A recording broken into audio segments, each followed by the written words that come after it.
एक बार एक छोटे से शहर में एक लालची आदमी रहता था। वह बहुत ही धनी था, लेकिन इसके बावजूद भी उसकी लालच का कोई अंत नहीं था। उसे सोना और कीमती वस्तुएं काफ़ी प्रिय थी, लेकिन एक बात ज़रूरी थी कि वह अपनी बेटी को किसी भी चीज़ से ज़्यादा प्यार करता था। एक दिन वह किसी काम से शहर की तरफ जाता है, परंतु बीच में एक जंगल पड़ता है। वह जैसे ही जंगल में जाता है, वह देखता है कि एक मेंढक जाल में फंसा हुआ है।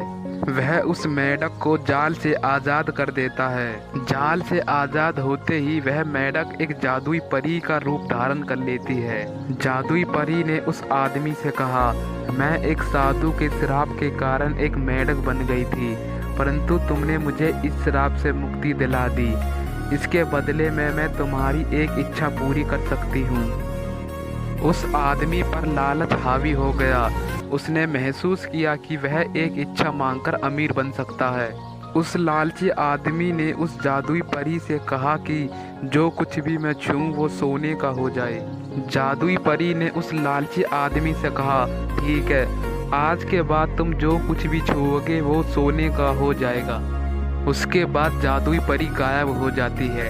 इच्छा मिलने के बाद वह अपने घर की ओर चल देता है।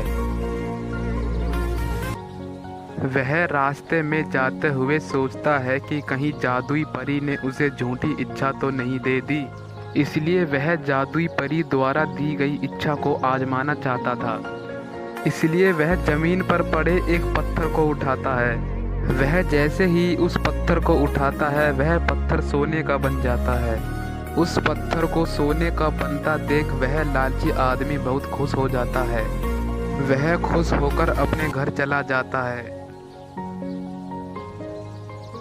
घर पहुंचते ही उसकी बेटी उसका अभिवादन करने के लिए उसके पास गई।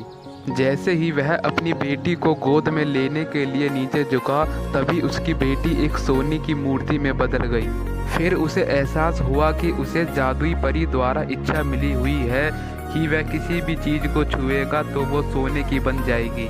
वह काफ़ी जोर से रोने लगा और अपनी बेटी को वापस लाने की कोशिश करने लगा। उसने परी को खोजने की काफ़ी कोशिश करी, परंतु उसे वो परी कहीं पर भी नहीं मिली। उसे अपनी मूर्खता का एहसास हुआ, परंतु अब काफ़ी देर हो चुकी थी।